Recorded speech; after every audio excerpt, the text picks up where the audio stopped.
Hello everyone, welcome back to our channel. This is me Sonia Dhama. तो आज की जो हमारी क्लास का टॉपिक है उसमें हम पढ़ेंगे भारतीय संविधान के स्रोत। लास्ट क्लास में मैंने आपको भारतीय संविधान सभा की जो समितियां बनी थी उनके बारे में मैंने आपको बताया था, और आज हम पढ़ेंगे जो हमारा भारतीय संविधान है वो कैसे बना। ठीक है, अब जब हमारा भारतीय संविधान बना था तो क्या हुआ था कि भाई ये लगभग 60 देशों के संविधान का अध्ययन किया गया था, उसके बाद हमारा संविधान तैयार किया गया था। ठीक है, तो हमारे संविधान के क्या क्या स्रोत रहे, ठीक है, आज हम उनकी चर्चा करेंगे। तो जब हम संविधान के स्रोत पढ़ेंगे तो संविधान के स्रोत में हम सबसे पहले बात करेंगे जी, दो प्रकार के स्रोत होते हैं। ठीक है भाई, एक आंतरिक स्रोत हो गया और एक बाहरी स्रोत हो गए। ठीक है, तो यहाँ पे हम सबसे पहले बात करेंगे कि संविधान के कितने स्रोत हैं। संविधान के जब हम स्रोत की बात करेंगे, संविधान के स्रोत, ठीक है, देखिए स्रोत क्या है, मतलब सोर्सेज ऑफ इंडियन कॉन्स्टिट्यूशन। ठीक है,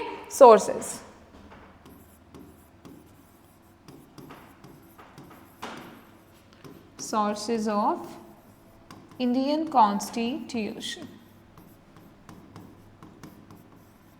तो भाई जब हमारे देश का जब संविधान बनना शुरू हुआ था तो लगभग 60 देशों के संविधान का अध्ययन किया गया था, जिसको मैंने आपको बताया था ना कि BN राव जो हमारे क्या थे, कॉन्स्टिट्यूशनल एडवाइजर थे, उन्होंने क्या किया था, उन्होंने और उनकी टीम ने मिलकर एक संविधान का प्रारूप भी तैयार किया था। ठीक है, यद्यपि उसे स्वीकार नहीं किया गया था, फिर जो BR अम्बेडकर जी ने जो प्रारूप बनाया था उसको एक्सेप्ट वहाँ पे किया गया था।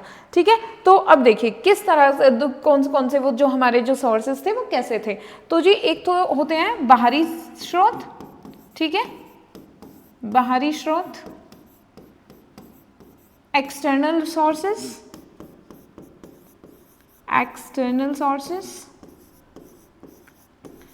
ठीक है, एक्सटर्नल सोर्सेस, और दूसरे होते हैं आंतरिक स्रोत। आंतरिक स्रोत हम बोलते हैं जी इंटरनल सोर्सेस।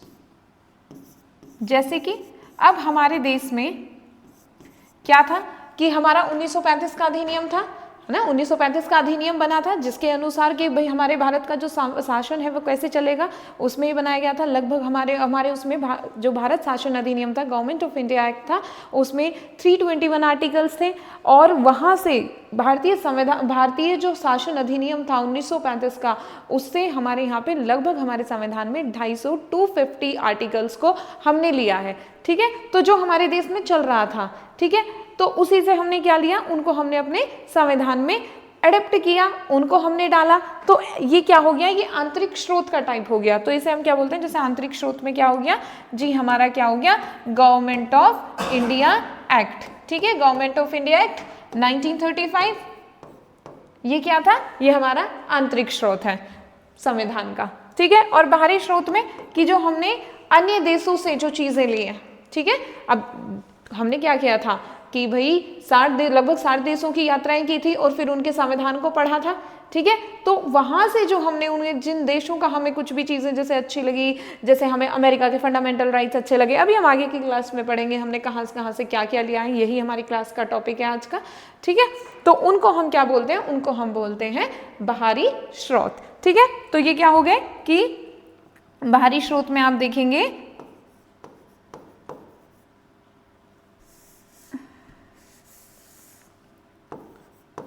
बाहरी देशों से जो हमने लिया है। ठीक है, बाहरी देशों से जो भी चीजें हमने उठाएंगे उन्हें हम बोलते हैं बाहरी स्रोत। ठीक है, आज हम अभी इन्हें स्रोत को पढ़ेंगे। अब यहाँ पे क्या होता है, देखिए हमारे संविधान को ऐसा कहा जाता है कि जो हमारा संविधान है, भारतीय संविधान जो है वो तो उधार का थैला है। अब देखिए उधार का थैला इसलिए कहते हैं कि कुछ लोग उधार का थैला इसलिए कहते हैं कि जो हमने क्या किया कि हमने भाई बहुत सारी चीज़ें जैसी थी पहले ऐसे ही उठा ली, कि हमने 1935 के अधिनियम से लगभग 250 अनुच्छेदों को शामिल कर लिया। ठीक है, हमने क्या किया, बहुत से देशों से बहुत सारी जो उनके जो वहाँ पे चल रहा था उनकी बातों को हमने अपने संविधान में इनहेरेंट किया, उन्हें जगह इक्वलिटी, ठीक है, तो इसीलिए उधार का थैला कहते हैं। तो अब यहाँ पे ही इसको हम उधार का थैला, मैं ऐसा मानती हूँ कि उधार का थैला कहना तो इसको सही नहीं है, क्योंकि जब हम ये देखते हैं, जूरिस्ट भी मानते हैं, बहुत सारे राइटर्स भी ये हवाला देते हैं, बताते हैं कि उधार का थैला कहना बिल्कुल भी न्यायोचित नहीं होगा, क्योंकि हमने जैसा कि हम देखते हैं कि भाई अमेरिका के संविधान की अगर बात की जाए तो अमेरिका के संविधान में सिर्फ 7 अनुच्छेद हैं, ठीक है, सबसे छोटा लिखित संविधान है अमेरिका का। और हम जब अपने संविधान की बात करते हैं तो हमारा जो संविधान है वो विश्व का सबसे बड़ा लिखित संविधान है, ठीक है। तो इसीलिए बोला जाता है कि हमने क्या किया, हमने जो बाहर की जो चीज़ें हैं, किसी की भी जो चीज़ें हमने ली हैं बाहरी देशों से, जो भी हमने लिया वो हमने एज इट इज़ हूबहू हमने अपने संविधान में नहीं उतारा है, हमने उसमें चेंजेस किए हैं। तो हमने चेंजेस करके उनको अपने संविधान में हमने अपने यहाँ के अकॉर्डिंग कि जैसा हमारी जो अधिकतम विकास जिनसे हो सकता है उन्हें हमने अपने संविधान में अपनाया है। तो कहने का मतलब है कि हमने क्या परिमार्जित रूप अपने संविधान में अपनाया है, ठीक है। तो ये कि भारतीय संविधान को उधार का थैला कहना ये न्यायोचित नहीं है, ठीक है। तो इसके बारे में अब थोड़ा सा अब यहाँ पे हम कह लेते हैं कि भारतीय संविधान के बारे में कि भारतीय संविधान क्या उधार का थैला है। यहाँ पे ना और भी भारतीय संविधान के इसके स्रोतों के संबंध में भारतीय संविधान के बारे में 2 स्टेटमेंट और हैं, उन्हें हम लिख लेते हैं, ठीक है। भारतीय संविधान के संबंध में 2 कथन हैं।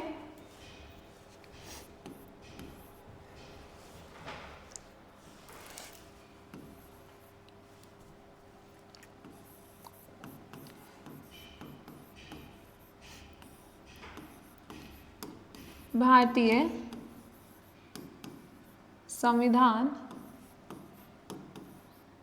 संविधान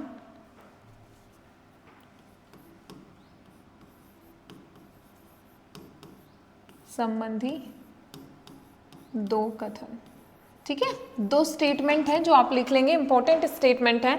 और एक ये जो मैंने आपको बताया ना उधार का थैला, कि इसको भी आप लिख लेंगे। भारतीय संविधान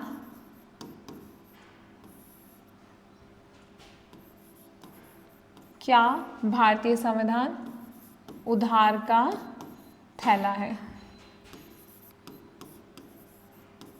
उधार का थैला है। आप इसका आंसर अपने आप करेंगे, ठीक है, आप इसका आंसर करेंगे। जो मैंने आपको एक्सप्लेन किया ना, आप उसको अपने आंसर में, अपने नोट्स में उसे लिखें, ठीक है, और कमेंट बॉक्स में भी इसका आंसर बिल्कुल अच्छे से मुझे बताएं, ठीक है, टाइपिंग करके अच्छे से टाइप करना। अब यहाँ पे क्या होता है कि भाई 2 कथन क्या, जैसे कि पहला कथन है कि भारतीय संविधान के बारे में डॉक्टर भीमराव अंबेडकर ने कहा था कि ये जो भारतीय संविधान है यहाँ पे जो मौलिक विचार हैं, ठीक है, यहाँ पे मौलिक विचारों के संबंध में किसी को भी कोई विशेष अधिकार नहीं है, ठीक है, कि संविधान के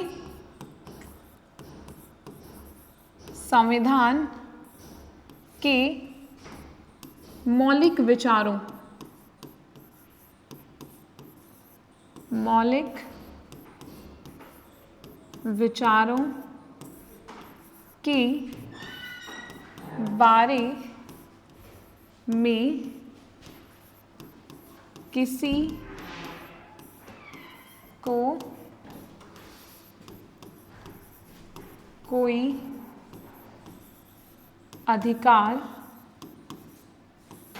किसी को कोई अधिकार नहीं है। ये किसने कहा था? ये कहा था डॉक्टर भीमराव अंबेडकर ने, ठीक है, इसको कहा था डॉक्टर भीमराव अंबेडकर ने। अब भीमराव अंबेडकर ने ऐसा क्यों कहा? जब भारत का संविधान बन रहा था तो यहाँ पे बहुत सारी बातें ऐसी थी, मौलिक विचार मतलब जो फंडामेंटल आइडिया है, ठीक है, कि भाई इस पे अपने विचार रखने की अनुमति तो थी लेकिन उनको उतारा नहीं गया, है ना। जैसा ये भीमराव अंबेडकर के अनुसार, भीमराव अंबेडकर जी जैसे बहुत कुछ चाहते थे, उनकी सोच के अनुसार उसमें वो चीज़ें संविधान में वो वाली बातें उनको ऐड ऑन नहीं किया गया, ठीक है। तो जैसे अनुसूचित वर्ग के लिए, है ना, दलित वर्ग के लिए बहुत कुछ चाहते थे जो इनके मन में था कि भाई हमें ये भी डालना चाहिए, ये भी डालना चाहिए, लेकिन वो नहीं डाला गया था। तो इसीलिए इन्होंने कहा कि जो संविधान है, संविधान की के जो मौलिक विचार हैं उसके बारे में किसी को कोई अधिकार नहीं था। ठीक है, एक और स्टेटमेंट यहाँ पे बहुत प्रचलित है, कहा जाता है कि जो संविधान है वो वकीलों का स्वर्ग है। ठीक है, संविधान, ये स्टेटमेंट तो बहुत पूछी जाती है, किसी भी एग्जाम में देख लो आप, संविधान वकीलों का स्वर्ग है। और ये जो स्टेटमेंट कही थी, ये कही थी आइवर जेनिंग्स ने।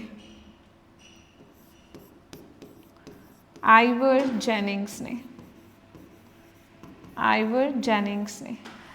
जेनिंग्स ने कहा था इसे पैराडाइज ऑफ लॉयर्स, कॉन्स्टिट्यूशन को। इंडियन कॉन्स्टिट्यूशन इज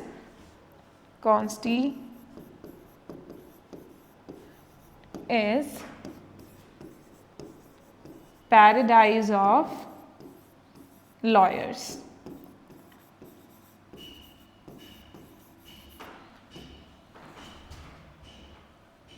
ठीक है, जो इंडियन कॉन्स्टिट्यूशन है वो पैराडाइज है लॉयर्स का, वकीलों का स्वर्ग है। अब ये आइवर जेनिंग्स ने क्यों कहा था, उनका कहना इसलिए था, इसलिए ये कहते थे कि यहाँ पे जो हमारे संविधान की जो भाषा है उसमें बहुत ज़्यादा टेक्निकल शब्द यूज़ किए गए हैं कि जो संविधान को अगर कोई नॉर्मल इंसान, कोई सामान्य व्यक्ति अगर पढ़ने लग जाए तो उसे वह समझ नहीं आएगा कि क्या है संविधान में। ठीक है, इसीलिए इन्होंने कहा कि ये तो वकीलों ने बनाया है, तो ये तो इसमें इन्होंने बहुत ज़्यादा डिफिकल्ट लैंग्वेज यहाँ पे यूज़ की है, तो ये तो सिर्फ किसके लिए यूज़फुल है, वकीलों के लिए ही यूज़फुल है, ये तो क्या है, वकीलों का स्वर्ग है। इसलिए इन्होंने, आइवर जेनिंग्स ने ये स्टेटमेंट कही थी। आप ये हमेशा यहाँ पे ये जो दो स्टेटमेंट मैंने आपको बताई, ये इसको हमेशा आप याद रखेंगे। ठीक है, मैंने आपको अभी इसके बाद मैंने आपको क्या बताया कि जी हमारे संविधान में दो प्रकार के सोर्सेज थे जी, आंतरिक सोर्सेज और बाहरी सोर्सेज। आंतरिक सोर्सेज में हम देखें तो भाई जैसे हमारा क्या था, गवर्नमेंट ऑफ इंडिया एक्ट। ठीक है, government of India act, Bharat शासन अधिनियम। अब भारत शासन अधिनियम क्या था, अब देखिए भारत शासन अधिनियम से क्या क्या लिया गया, क्या क्या तत्व हैं, क्या क्या बातें थी जो महत्वपूर्ण तथ्य थे जो हमने भारतीय संविधान में एज इट इज अपनाए। जैसा कि जो भारतीय शासन अधिनियम था इसमें कितने अनुच्छेद थे, ऐसा कहा जाता है, इसमें अनुच्छेद थे टोटल, जो यहाँ पे अनुच्छेद थे, टोटल आर्टिकल, यहाँ पे जो टोटल आर्टिकल थे वो थे 321 और लगभग यहाँ पे 250 आर्टिकल्स को हमारे जो इंडियन कॉन्स्टिट्यूशन है उसमें अपनाया गया है। ठीक है, हमने उसमें डाला है लगभग 250 अनुच्छेदों को हमने इसमें डाला है। भारत शासन अधिनियम में आपको याद होगा कितने भाई 321 अनुच्छेद थे और 10 अनुसूचियां थी। ठीक है, अब यहाँ पे क्या होता है, हमने यहाँ से क्या लिया, न्यायपालिका की संरचना। न्यायपालिका की संरचना कैसे होगी, कॉन्स्टिट्यूशन कैसे होगा। जैसा कि हमारे भारत में कैसी न्यायपालिका है, इंटीग्रेटेड, एकीकृत न्यायपालिका है, एकीकृत। ठीक है, इंटीग्रेटेड जुडिशरी है हमारे यहाँ पे, इंटीग्रेटेड जुडिशरी। कैसे जी, सबसे ऊपर देखिए यहाँ पे जैसे हमारे यहाँ पे सबसे ऊपर क्या है, सुप्रीम कोर्ट है, एससी मैंने लिख दिया, सुप्रीम कोर्ट, सर्वोच्च न्यायालय। सर्वोच्च न्यायालय एक ही है, पूरे भारत का एक ही है। इंटीग्रेटेड जुडिशरी हम तभी कह रहे हैं भाई सबके ऊपर क्या है, सुप्रीम कोर्ट है। देश का एक सुप्रीम कोर्ट होगा, सर्वोच्च न्यायालय होगा। यहीं पे स्टेट लेवल पे क्या होंगे, हाई कोर्ट होंगे। ठीक है, और भाई सुप्रीम कोर्ट एक ही होगा जो हाई कोर्ट है। प्रेजेंट में जो हमारे यहाँ पे उच्च न्यायालयों की संख्या है वो कितनी है, वो 25 है ना। एक भाई अब ये आप ये मत सोचना कि यहाँ तो भाई स्टेट तो 28 स्टेट है और 8 यूनियन टेरिटरी है। दो राज्यों का मतलब एक राज्य का भी एक हाई कोर्ट भी हो सकता है और 2 राज्यों का भी, अगर चाहें तो 2 राज्यों का भी क्या हो सकता है, एक हाई कोर्ट हो सकता है। ठीक है, इसीलिए यहाँ पे हमारे जो प्रेजेंट में जो भारत में हाई कोर्ट की संख्या है वो 25 है। वहीं पे डिस्ट्रिक्ट लेवल पे, ठीक है, डिस्ट्रिक्ट लेवल पे भी क्या होंगे, डिस्ट्रिक्ट कोर्ट होंगे। डिस्ट्रिक्ट लेवल पे डिस्ट्रिक्ट कोर्ट होंगे। ठीक है, यहाँ पे क्या है, डिस्ट्रिक्ट कोर्ट की व्यवस्था है।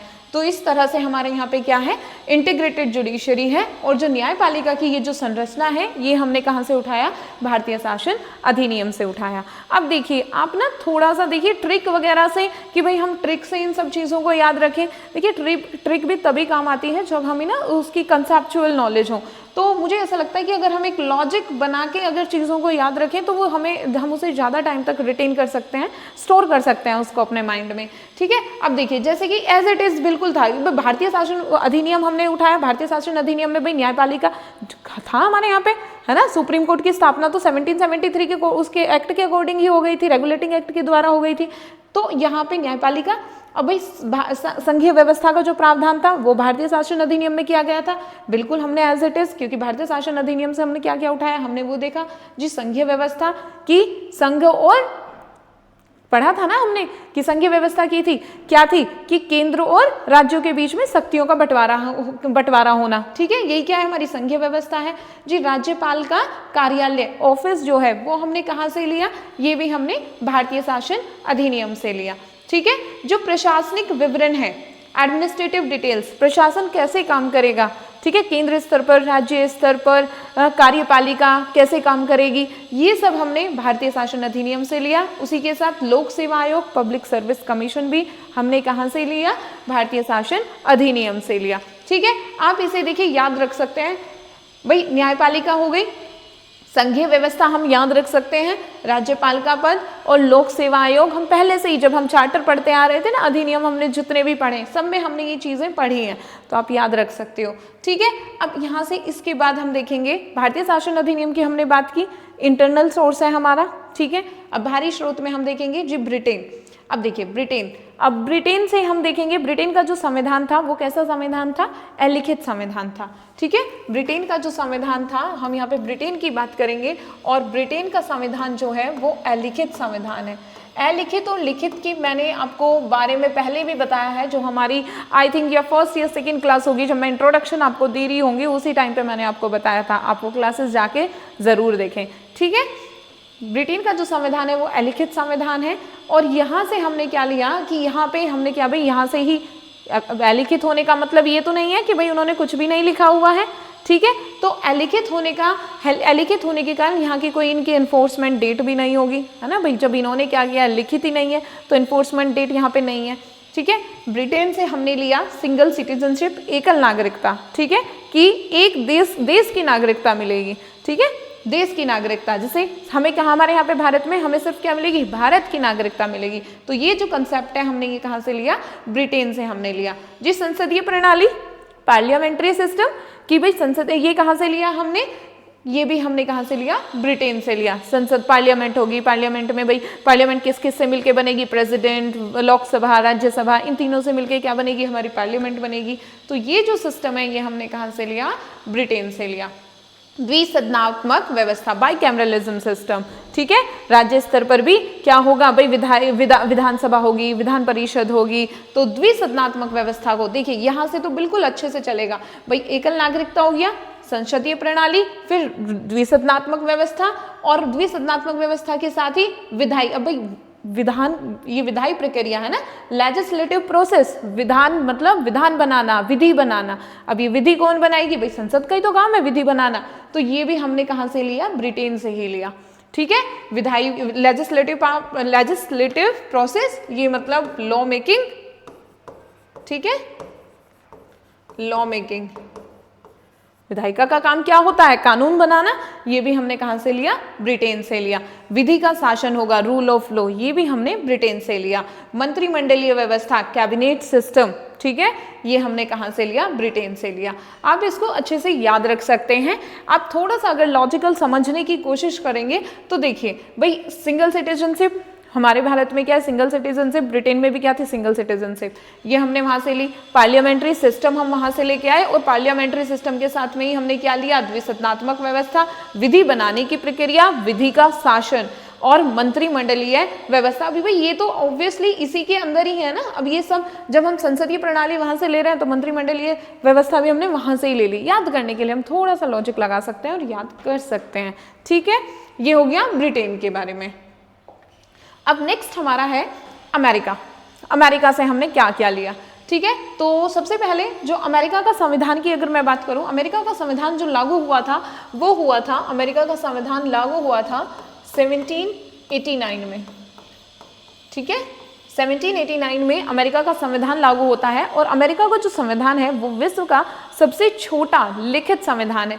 जिसमें कितने हैं 7 आर्टिकल्स हैं यहाँ पे, इनके यहाँ पे 7 अनुच्छेद हैं इनके इसमें, ठीक है 7 आर्टिकल्स हैं यहाँ पे इनके इसमें अमेरिका के संविधान में। आप यहाँ पे हमने क्या क्या लिया, अमेरिका के संविधान से हमने लिया जी प्रस्तावना का विचार, आइडिया ऑफ प्रीएम्बल, ठीक है ये हमने कहाँ से लिया, ये हमने अमेरिका से लिया। मौलिक अधिकार, ठीक है भाई फंडामेंटल राइट्स, कि मौलिक अधिकार क्या होते हैं, ये ऐसे अधिकार होते हैं कि भाई जिन्हें किसी भी स्थिति में क्या नहीं किया जा सकता, छीना नहीं जा सकता, बीइंग अ ह्यूमन आपके लिए बहुत नेसेसरी होते हैं, ठीक है जैसे हमारे आर्टिकल 12 to 35 इंडियन कॉन्स्टिट्यूशन का हमें मौलिक अधिकार प्रोवाइड करता है। यहाँ पे इवन कंडीशन है कि भाई आर्टिकल जो हमारा 19 सब क्लोज टू हमें रिस्ट्रिक्शंस लगाता है कि कुछ परिस्थितियों में क्या किया जा सकता है, मौलिक अधिकारों को प्रतिबंधित किया जा सकता है, लेकिन उसमें भी जो हमारा के क्या है आर्टिकल 20 और 21 अनुच्छेद 20 और 21 को किसी भी स्थिति में प्रतिबंधित नहीं किया जा सकता है, ठीक है ये हमने यहाँ से, तो ये वाली जो बात है हमने मौलिक अधिकार हमने कहाँ से लिए, ये अमेरिका के संविधान से हमने लिए हैं, ठीक है। तो देखिए उधार का थैला कहना इसीलिए सही नहीं होगा। देखिए हमने क्या किया, हमने ये देखा जो जो अच्छी अच्छी चीज़ें हमारे संविधान निर्माताओं को जहाँ जिस देश की जो भी अच्छी लगी उन्होंने उसी को ही अपने हमारे जो संविधान है उसमें डाल दिया, और ये कोई बुरी बात नहीं है। तो हम इसीलिए बोलते हैं कि जो हमारा जो संविधान है वो उधार का थैला नहीं है, वो परिमार्जित रूप है। हमने और भी अच्छा और भी ज़्यादा हमने लिबर्टी दी और ज़्यादा अच्छे से हमने अपने संविधान में उनको उतारा है, ठीक है। मौलिक अधिकार हो गए, न्यायपालिका की स्वतंत्रता हो गया, इंडिपेंडेंस ऑफ जुडिशरी की क्या है, जो न्यायपालिका है वो स्वतंत्र रहेगी, है ना भाई। गवर्नमेंट के 3 ऑर्गन्स होते हैं, एग्जीक्यूटिव, लेजिस्लेचर और जुडिशरी। तो बोला कि जो जुडिशरी है उस पे एग्जीक्यूटिव और उसका एग्जीक्यूटिव और लेजिस्लेचर का कोई इफेक्ट नहीं होगा। जो न्यायपालिका है, जो जुडिशरी है वो स्वतंत्र रूप से काम करेगी। और ये वाला कंसेप्ट हमने कहाँ से लिया, ये कंसेप्ट भी हमने अमेरिका से लिया। न्यायिक पुनरावलोकन, जुडिशियल रिव्यू की जुडिशियल रिव्यू, ठीक है। अब जुडिशियल रिव्यू में क्या है कि भाई कोर्ट के पास ये पावर है कि एग्जीक्यूटिव जो भी लेजिस्लेचर जो भी रूल बना रही है, जो भी लॉ बना रही है उनको चेक कर सकती है, ठीक है। अगर उसे लग रहा है कि ये जो अधिकार है, मतलब ये जो कानून बनाए गए हैं, अगर ये भाई लोगों के अधिकारों का उल्लंघन कर रहे हैं, ठीक है, उल्लंघन कर रहे हैं, तो क्या किया जा सकता है, ऐसे कानूनों का पुनरावलोकन किया जा सकता है, उनका आकलन किया जा सकता है। और ये पावर किसके पास है, जुडिशरी ये काम कर सकती है। अब देखिए यहीं पे बिल्कुल जुड़ा प्रस्तावना का विचार के बाद में मौलिक अधिकार बहुत जरूरी, वहां से लिए हमने अमेरिका से। फिर न्यायपालिका की स्वतंत्रता दी, और न्यायपालिका की स्वतंत्रता दी तो इसी के साथ में भाई क्या दिया इन्होंने, न्यायिक पुनरावलोकन, तभी तो एश्योर होगी ना। इंडिपेंडेंस को हम कैसे अश्योर करेंगे भाई, जब न्यायपालिका जो है हमारी वो बिल्कुल इंडिपेंडेंटली काम करेगी, वो चेक एंड बैलेंस अच्छे से कर सके, उस पर किसी का प्रेशर ना हो, ठीक है। इसके बाद राष्ट्रपति पर महाभियोग, ठीक है, राष्ट्रपति को कैसे हटाया जा सकता है, तो ये महाभियोग की प्रक्रिया होती है। तो ये वाली जो राष्ट्रपति की जो महाभियोग की जो प्रक्रिया है ये भी हमने कहाँ से ली, अमेरिका से ली। इसके साथ ही राष्ट्रपति के साथ ही आप याद रखेंगे उपराष्ट्रपति, ठीक है भाई। राष्ट्रपति हो गया, राष्ट्रपति पर महाभियोग ये तो हमने कहाँ से लिया, अमेरिका से लिया। और जो उपराष्ट्रपति का पद है वो भी हमने कहाँ से लिया है, यहीं से लिया, अमेरिका से, ठीक है। और न्यायपालिका की जब बात हो ही रही है तो न्यायपालिका इसी के साथ साथ में जो सर्वोच्च न्यायालय और उच्च न्यायालय हैं उनके न्यायाधीशों को कैसे हटाया जाएगा, ये भी हमने कहाँ से लिया, अमेरिका से लिया। और वित्तीय आपातकाल भी हमने अमेरिका से लिया। आप याद करने के लिए आप इजीली देखिए याद कैसे कर सकते हैं भाई। देखिए सबसे पहले देखिए प्रीएम्बल, प्रस्तावना का विचार तो हम याद रख सकते हैं। अब इसके बाद भाई हमें क्या मिले, फंडामेंटल राइट मिले। अब भाई फंडामेंटल जो राइट है उनकी हमारी रक्षा कौन करेगी, जुडिशरी करेगी। जुडिशरी कब करेगी, जब जुडिशरी स्वतंत्र हो जाएगी, ठीक है। और जुडिशरी स्वतंत्र होगी तो इससे हमें क्या याद रखना है कि भाई हमारे पास क्या होता है, मौलिक अधिकार होते हैं। मौलिक अधिकारों को हमारी कौन रक्षा करता है, जी न्यायपालिका करती है। तो क्या न्यायपालिका की स्वतंत्रता आवश्यक है। और न्यायपालिका स्वतंत्र कैसे रहेगी भाई, वो उसे क्या करना पड़ेगा भाई, उसके पास क्या पावर होनी चाहिए, जुडिशियल रिव्यू की भी होनी चाहिए। तो ये पावर हमने दी। फिर यहीं पे ही जो सर्वोच्च न्यायालय है, सुप्रीम कोर्ट है और हाई कोर्ट है, वहाँ के जजेस को कैसे हटाया जाएगा, ये भी हमने कहाँ से, ये भी हमने अमेरिका से लिया, ठीक है। और राष्ट्रपति पर जब महाभियोग की प्रक्रिया भी हमने यहीं से ली। और राष्ट्रपति के साथ उपराष्ट्रपति का पद भी हमने यहीं से लिया। और वित्तीय आपातकाल बस एक अलग हो जाता है, वरना आप इनको ना सभी को कनेक्ट कर सकते हैं, आपस में लिंकेज बनाएं और लिंकेज बना के हम इन्हें याद रख सकते हैं, ठीक है। चलिए नेक्स्ट बात करेंगे आयरलैंड के बारे में। ठीक है, आयरलैंड का जो संविधान है वो 1937 में लागू हुआ था। अब यहाँ से हमने क्या लिया, यहाँ से हमने लिए राज्य के नीति निर्देशक सिद्धांत। ठीक है, राज्य के नीति निर्देशक सिद्धांत जो हैं directive principles of state policy, ये बेसिकली राज्य के ऊपर ऑब्लिगेशन डालते हैं, राज्य का दायित्व निर्धारित करते हैं, राज्य की ड्यूटी निर्धारित करते हैं कि भाई राज्य का कर्तव्य है कि वो अपने राज्य का कर्तव्य है कि वो कल्याणकारी नीतियां बनाए। जैसे क्या करें भाई, लोगों के विकास के लिए जो भी आवश्यक हैं वो करें, फ्री लीगल एड प्रोवाइड करें। ठीक है, फ्री लीगल एड का प्रोविजन है आर्टिकल 39A में, फ्री लीगल एड प्रोवाइड करें, वित्तीय सहायता, निशुल्क सहायता। ठीक है, मैटरनिटी रिलीफ प्रोवाइड करें, तो तभी तो एक राज्य कल्याणकारी राज्य बनेगा। जब भाई उस राज्य में अच्छी सुविधाएं अगर लोगों को मिलेगी, अगर वह राज्य खुशहाल होगा तभी वो कल्याणकारी राज्य बनेगा। ठीक है, तो इसी के लिए यहाँ पे क्या बनाए गए, राज्य के नीति निर्देशक सिद्धांत हमारे संविधान में आए और ये हमने लिया था आयरलैंड के संविधान से। इसके बाद जो राष्ट्रपति के निर्वाचन की जो प्रणाली है, राष्ट्रपति का निर्वाचन कैसे होगा, ये हमने लिया आयरलैंड के संविधान से। राज्यसभा में सदस्यों का मनोनयन मतलब नॉमिनेशन, नॉमिनेटेड होते हैं ना भाई, एक तो क्या होते हैं, जैसे कि हमारे राज्यसभा में कितने मेंबर होते हैं, हमारी राज्यसभा में 250 मेंबर्स होते हैं। ठीक है, राज्यसभा में प्रेजेंट की जब हम बात करते हैं तो हमारे राज्यसभा में 250 मेंबर्स हैं। 250 मेंबर्स में से भाई यहाँ पे जो 238 होते हैं ये तो इलेक्शन से आते हैं। ठीक है, ये तो इलेक्शन से आते हैं। और यहाँ पे ही ये जो 12 पर्सन होते हैं, ये कौन पर्सन होते हैं, नॉमिनेटेड पर्सन होते हैं, जो मनोनीत किए जाते हैं। इनको एक्सपर्टीज होती है अपने अपने एरिया में। ठीक है, कला के, साइंस के क्षेत्र में, वही तो लोग हैं यहाँ पे ये। ठीक है, तो ये जो यहाँ पे इनकी बात, ये वाले जो लोग हैं ना, इनकी बात है ये हमने कहाँ से लिया कि जो सदस्य है राज्यसभा में, सदस्य क्या किए जाएंगे, मनोनीत किए जाएंगे, ये हमने आयरलैंड के संविधान से लिया। ठीक है, ये हो गया आयरलैंड के बारे में। 3 बातें आप याद रखेंगे यहाँ पे आयरलैंड के बारे में। ठीक है, अब देखिए कनाडा की जब मैं बात करती हूँ, आयरलैंड को आप यहाँ पे एक ट्रिक से याद रख सकते हैं। जैसे देखिए, अब यहाँ पे एंड आ रहा है थोड़ा सा, जैसे यहाँ पे ये एंड तो END है, एंड और वाला एंड है, आप इसको ना यहाँ पे याद रख सकते हैं END से। एक ट्रिक है बस छोटी सी, कि आप इसको याद करने का एक लॉजिक। ठीक है, कि कैसे याद रख सकते हैं भाई। देखिए, ई से क्या होता है, इलेक्शन। अब इलेक्शन किसका जी, इलेक्शन सिस्टम किसका हो गया, प्रेसिडेंट का। जो राष्ट्रपति है उसकी जो निर्वाचन की जो प्रणाली है वो कैसे होगी, ये हमने आयरलैंड से ली। ठीक है, आयरलैंड, इसके नाम में लैंड आ रहा है ना, यहाँ से आप याद रखेंगे, एंड आ रहा है लास्ट में, एंड को आप END याद करेंगे, और END एंड से आपको इलेक्शन याद रहेगा, और एन से आपको नॉमिनेशन, और नॉमिनेशन किसका, राज्यसभा के सदस्यों का। ठीक है, और D से आप याद रखेंगे डायरेक्टिव प्रिंसिपल्स। डायरेक्टिव प्रिंसिपल्स को हम स्टेट शॉर्ट में बोलते हैं DPSP, directive principles of state policy. Okay, तो आप इसे यहाँ से ऐसे याद रख सकते हो एंड से। अब इसके बाद कनाडा की हम बात करेंगे, और कनाडा की जब हम बात करते हैं तो कनाडा से हमने लिया कि एक मजबूत केंद्र, जो हमारा जो सेंटर है वो क्या होना चाहिए, वो स्ट्रॉन्ग होना चाहिए। मजबूत केंद्र सरकार वाली संघीय व्यवस्था। ठीक है, federal system with strong centre, federal system होगा, लेकिन यहाँ पे जो सेंटर है वो क्या होगा, स्ट्रॉन्ग होगा, पावरफुल होगा। ठीक है, कैसे सेंटर, कैसे, क्योंकि हमने अधिकतम पावर किसको दी, सेंटर को दी। ओके, फिर हमने जो अवशिष्ट शक्तियां हैं, क्या रेजिडुअरी जो पावर्स हैं, वो किसको दी, वो भी हमने केंद्र में निहित की। ठीक है, केंद्र में निहित की, और ये भी हमने कनाडा से लिया।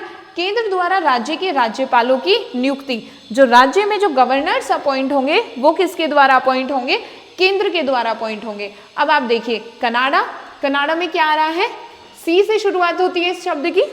अब आप देखो, यहाँ 3 काम हुए, जो तीनों बातें हैं, और तीनों ही बातों में क्या है, सेंटर को यहाँ पे हमने प्रोमिनेंट बनाया है। ठीक है, सेंटर को मोर पावरफुल बनाया है। जैसे बोला कि भाई स्ट्रॉन्ग क्या होगा, कि federal system with strong centre, मजबूत केंद्र सरकार वाली संघीय सरकार होगी।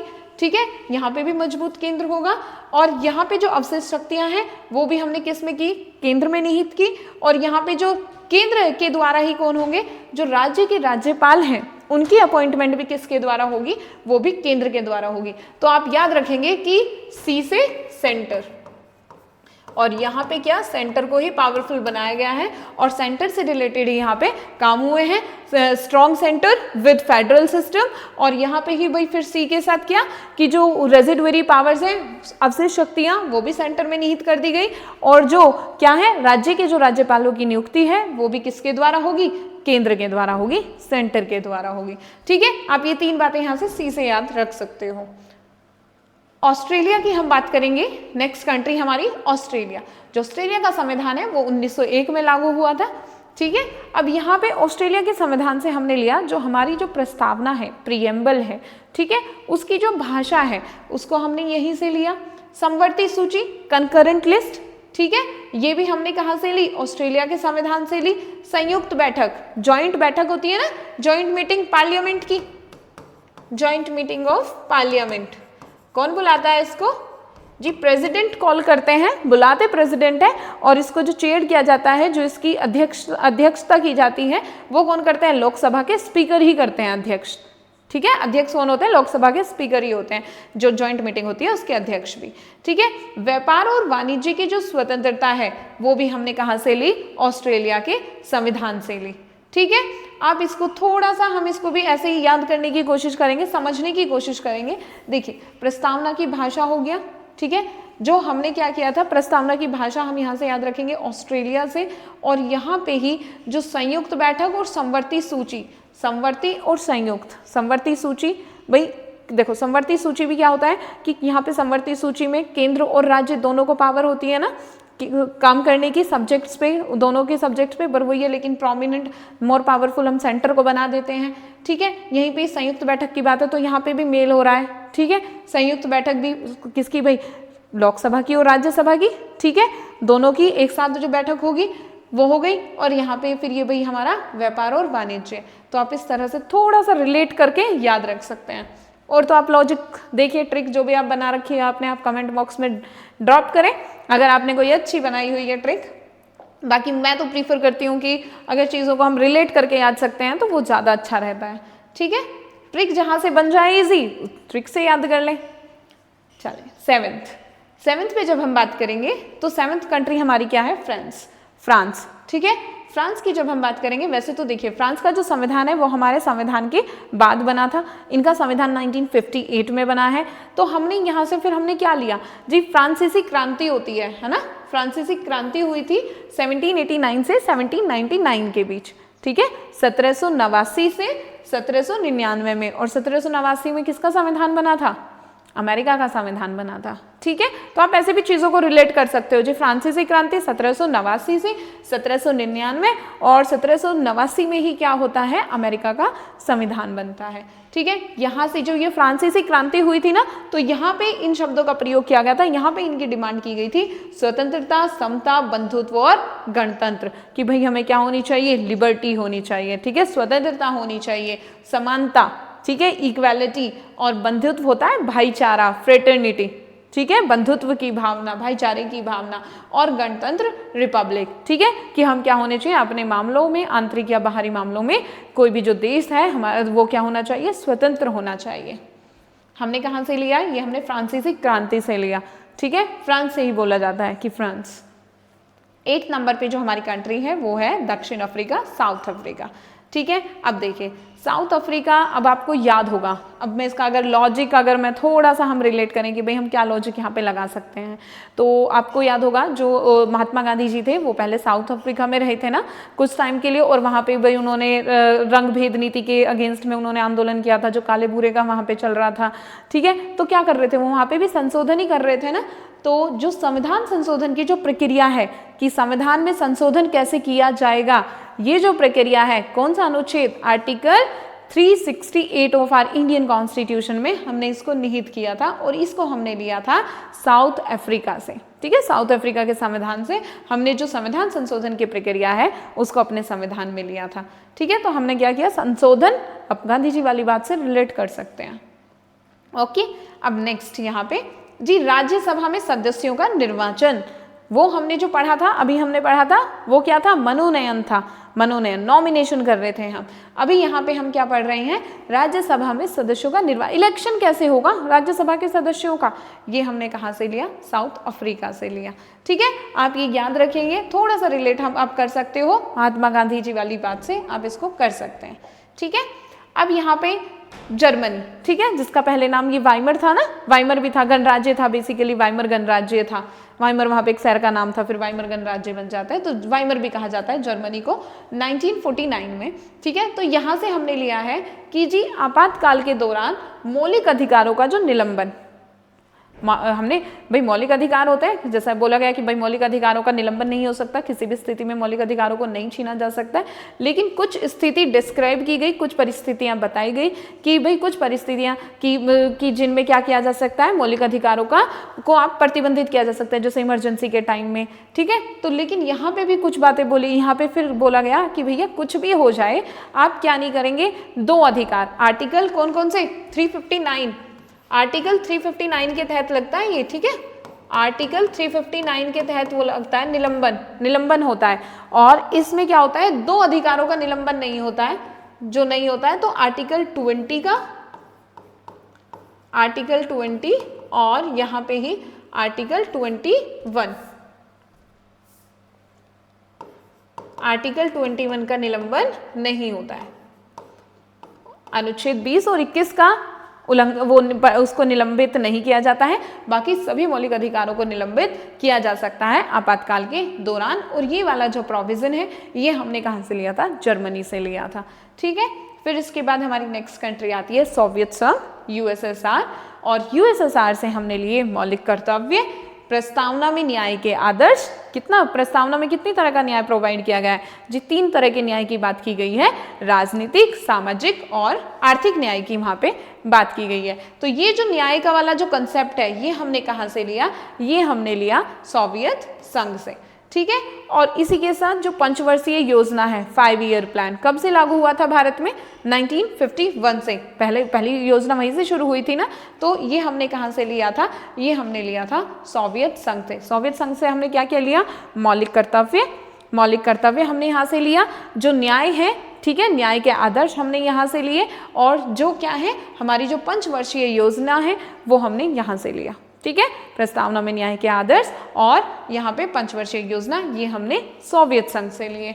इसके बाद जापान की जब हम बात करते हैं तो जापान का जो संविधान है वो 1889 में बना था। ठीक है, और यहाँ से क्वेश्चन बन जाता है कि यहाँ पे एक एसएससी में ये क्वेश्चन आया था तो कि जापान के संविधान को क्या कहा जाता है, तो जापान का जो संविधान है उसको मिजी संविधान बोला जाता है, मिजी। ठीक है, मिजी संविधान भी जापान के संविधान को कहा जाता है। और जापान से हमने ली है विधि द्वारा स्थापित प्रक्रिया, प्रोसीजर एस्टैब्लिश्ड बाय लॉ। अब प्रोसीजर एस्टैब्लिश्ड बाय लॉ ये जो लिया हमने, ये जापान से लिया। इसका क्या मतलब होता है कि भाई जो भी विधि ने जो प्रोसीजर एस्टैब्लिश कर दिया है उसी के अंदर काम करना है, कि ठीक है, जो कॉन्स्टिट्यूशन में लिखा दिया गया है लोगों को उसी के अंदर रह के काम करना है। ठीक है, उससे बाहर नहीं जा सकते हैं, या जो भी कोई हमारे यहाँ पे जो कानून बने हुए हैं, जो कानून है उसी के अंदर रहना है, कानूनों से बाहर नहीं जाना है। ठीक है, तो यही विधि द्वारा स्थापित प्रक्रिया, ये हमने कहाँ से लिया, जापान से लिया। अनुच्छेद व्यवस्था, ये भी हमने जापान से ली। ठीक है, ये जो मैं आपको आर्टिकल 21 पढ़ाऊंगी ना, यहाँ मैं बहुत अच्छे से बताऊंगी प्रोसीजर एस्टैब्लिश्ड बाय लॉ का क्या मतलब है। ठीक है, तो ये हमने जापान के संविधान से लिया। और स्वीडन के संविधान से हमने लिया लोकपाल और लोकायुक्त, जिसको ओम्बुड्समैन भी कहते हैं। ठीक है, क्या काम करता है लोकपाल और लोकायुक्त का काम होता है भ्रष्टाचार की रोकथाम करना और उससे जुड़े मुद्दों को देखना, ये काम, उसकी जांच करना, भ्रष्टाचार की जांच करना, ये काम लोकपाल का होता है। तो ये हमने लिया स्वीडन के संविधान से। ठीक है, स्वीडन से हमने उठाया है, और स्वीडन ही है सबसे पहली कंट्री स्वीडन है जिसने अपने वहाँ पे लोकपाल और लोकायुक्त को अपॉइंट किया था। ठीक है, तो आप ये याद रखेंगे, मैंने आपको वही बताया कि आंतरिक स्रोत क्या है, बाहरी स्रोत क्या है। जो हमारा जो संविधान है, भारतीय संविधान है, उसको उधार का थैला क्यों कहा जाता है। ठीक है, क्या भारतीय संविधान को उधार का थैला कहना सही है, न्यायोचित है। ठीक है, इसको मैंने आपको समझाया था। आप इसका जो आंसर है वो कमेंट बॉक्स में ज़रूर लिखेंगे। ठीक है, और बताएंगे कि क्या है भारतीय संविधान, क्यों नहीं कह सकते हैं, और कहना सही भी नहीं है। ठीक है, मैंने जैसे आपको आंसर भी बता दिया था, हम भारत के संविधान को उधार का थैला नहीं कह सकते, क्योंकि हमने इसको हूबहू नहीं लिया है, है, ठीक है। औरों के जहाँ हमने इसका भाई अध्ययन किया, हमने बाहरी देशों का लगभग 60 देशों का हमने अध्ययन किया और फिर हमने वहाँ से जो हमें अच्छी बातें लगी हमने उसका परिमार्जित रूप हमने उनको और भी अच्छे तरीके से अपने संविधान में उतारा है। हूबहू हमने किसी की नकल नहीं की है, इसीलिए हम इसको उधार का थैला नहीं कह सकते। वहीं पे ही कि जैसे जी इसके संबंध में जो वो हैं कि कुछ स्टेटमेंट है कि जैसे भारतीय संविधान के बारे में स्टेटमेंट है कि जो डॉक्टर भीमराव अंबेडकर हैं, डॉक्टर भीमराव अंबेडकर ये कहते हैं कि जो भारतीय जो संविधान है उसमें जो है मौलिक विचारों को अपनाया नहीं गया है, ठीक है। मौलिक विचारों के बारे में किसी को कोई अधिकार ही नहीं था कि जैसे वो क्या थे हमारे भीमराव अंबेडकर जी और बहुत सारी बातें मानते थे। ऐसा बोला जाता है जब भारतीय इन्होंने भीमराव अंबेडकर जी ने जब प्रस्तावना पढ़नी शुरू की तो इन्होंने बोला हम भारत के लोग, ठीक है। तो महावीर स्वामी जी जो हैं फिर उनको ऑब्जेक्ट करते हैं, ऑब्जेक्शन उठाते हैं यहीं पे कि भाई हम भारत के लोग आप क्यों बोल रहे हैं, भारत के सभी लोगों ने तो नहीं बनाया ना संविधान। तो तभी इसके बारे में बाकी अच्छे तर्क दिए जाते हैं और यहाँ पे फिर वही है भाई क्योंकि सबने मिलके बनाया था तो और भी चाहते थे अपने विचार ये डालना अंबेडकर जी, तो उनको शामिल नहीं किया गया था। इसीलिए अंबेडकर जी ने क्या बोला संविधान को कि भाई इसमें ये तो क्या है कि मौलिक विचारों के बारे में यहाँ पे किसी को कोई अधिकार नहीं था कि उनको इनहेरेंट किया जाए। और संविधान को वकीलों का स्वर्ग कहा है आइवर जेनिंग्स ने, ठीक है। और भारतीय शासन अधिनियम के बारे में हमने देखा, ये हमारे मैंने इसके साथ साथ ही आपको बता दिया था भारतीय शासन अधिनियम 1935।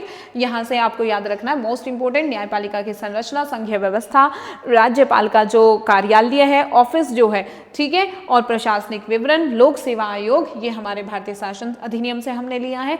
ब्रिटेन के संविधान से हमने एकल नागरिकता, संसदात्मक प्रणाली, द्विसदनात्मक प्रणाली हमने यहीं से ली है। और इसके साथ में विधि प्रक्रिया, विधि का शासन, ये सब हमने कहाँ से लिया, ब्रिटेन के संविधान से लिया। और संयुक्त राज्य अमेरिका से प्रस्तावना का जो विचार है, आइडियोलॉजी, ये हमें कहाँ से आई, ये हमारी अमेरिका से आई। अब ऐसे रिलेट कर सकते हैं प्रस्तावना का विचार कहाँ से आया, अमेरिका से आया। और जो प्रस्तावना की जो हमने भाषा ली है वो हमने ऑस्ट्रेलिया के संविधान से ली है, अमेरिका और ऑस्ट्रेलिया, ठीक है। तो दोनों को साथ अगर आप कंपेयर में पढ़ेंगे ना तो और भी अच्छा रहेगा, अमेरिका और ऑस्ट्रेलिया को। यहीं पे प्रस्तावना से संबंधित जो बातें हमने ली आप यहीं पे ही अपने नोट्स में वहीं पे लिख लें, ठीक है। मौलिक अधिकार भाई हमने कहाँ से लिए, ये हमने अमेरिका से लिए। मैंने आपको बताया था एक सीरीज में, आप याद रखें भाई मौलिक अधिकार हमें मिले। अब मौलिक अधिकार की रक्षा कौन करेगी, जो न्यायपालिका करेगी, न्यायपालिका की स्वतंत्रता, तो यहाँ से हमने ली। अब न्यायपालिका की स्वतंत्रता कैसे अश्योर होगी, जी जुडिशियल रिव्यू की जब उसे पावर होगी, तो यहाँ से हमने ली। राष्ट्रपति पर महाभियोग यहाँ से ही लिया हमने, अमेरिका से लिया। फिर जो उपराष्ट्रपति का पद है वो भी हमने यहीं से लिया। और फिर जो सर्वोच्च न्यायालय और उच्च न्यायालय हैं उनके जो न्यायाधीश हैं उनको हटाने की क्या प्रक्रिया होगी, ये भी हमने अमेरिका से ली। वित्तीय आपातकाल हमने यहीं से लिया। आयरलैंड के संविधान से हमने राज्य के नीति निदेशक सिद्धांत लिए। मैंने एंड बताया था आपको, है ना, एंड से आप याद रखेंगे, ई से आप याद रखेंगे इलेक्शन किसका, राष्ट्रपति के जो निर्वाचन प्रणाली है वो हमने यहीं से ली। नॉमिनेशन, राज्यसभा में जो सदस्यों का जो नॉमिनेशन है, मनोनयन जो होगा 12 सदस्यों का, वो हमने आयरलैंड से लिया। और डी से हम याद रखेंगे directive principles of state policy, most important है ये, ठीक है। राज्य के नीति निर्देशक तत्व हो गए, मौलिक अधिकार कहाँ से लिए गए, प्रस्तावना का विचार कहाँ से लिया गया, प्रस्तावना की भाषा कहाँ से ली गई, न्यायपालिका की स्वतंत्रता, ये जितने भी मैंने बोले इस तरह से आप याद रखेंगे इन्हें, ठीक है। फिर कनाडा से हमने लिया, भाई कनाडा में सी आता है और सी में याद रखेंगे केंद्र की बात कहाँ पे, केंद्र से संबंधित जो फैक्ट्स हैं मोस्टली हमने कहाँ से लिए, कनाडा से लिए। कि भाई क्या होगा, केंद्र सरकार वाली, मजबूत केंद्र सरकार वाली संघीय सरकार होगी, संघीय व्यवस्था होगी, अवशिष्ट शक्तियाँ केंद्र में निहित होंगी और केंद्र द्वारा ही किया जाएगा, राज्यों में राज्यपालों की नियुक्ति होगी, ठीक है। ऑस्ट्रेलिया के संविधान से हमने प्रस्तावना की भाषा ली और समवर्ती सूची, संयुक्त बैठक और व्यापार और वाणिज्य की स्वतंत्रता भी हमने कहाँ से ली, ऑस्ट्रेलिया के संविधान से ली। फ्रांस के संविधान से हमने स्वतंत्रता, फ्रांसीसी क्रांति से हमने स्वतंत्रता, समता और बंधुत्व, गणतंत्र, ये हमने वहां से लिया। दक्षिण अफ्रीका से हमने संविधान संशोधन की प्रक्रिया ली और राज्यसभा में सदस्यों का जो निर्वाचन है इसकी भी हमने कहाँ से ली, ये भी हमने साउथ अफ्रीका से ली, ठीक है। जर्मनी से हमने आपातकाल के दौरान जो मौलिक अधिकारों का निलंबन की जो प्रक्रिया है, मौलिक अधिकारों का निलंबन होगा, ये हमने कहाँ से लिया, जर्मनी से लिया, ठीक है। क्योंकि हिटलर था ना यहाँ पे, तो वही वाला कंसेप्ट था, वहां से थोड़ा सा इंस्पायर हो गए इसीलिए, ठीक है। और 10th नंबर पे हमने सोवियत संघ से हमने क्या लिए, मौलिक कर्तव्य लिए। मोस्ट इंपॉर्टेंट, मौलिक अधिकार, मौलिक कर्तव्य और राज्य के नीति निर्देशक सिद्धांत, प्रस्तावना में न्याय के जो आदर्श हैं कि भाई कितने तरह का न्याय प्रस्तावना में है, 3 तरह के न्याय की बात की गई है, राजनीतिक, आर्थिक और सामाजिक। ये हमने कहाँ से लिया? सोवियत संघ से लिया। जापान से हमने procedure established by law, most important, procedure established by law, ये हमने जापान से लिया। और स्वीडन से हमने लोकपाल और लोकायुक्त की जो ये प्रोविज़न है ये हमने स्वीडन के संविधान से लिए। ठीक है, तो ये थी आज की हमारी क्लास। आई होप आपको क्लास पसंद आई होगी। आपको क्लास कैसी लगी ये आप कमेंट बॉक्स में ज़रूर बताएं। मिलते हैं कल की नेक्स्ट क्लास में। Thanks for watching.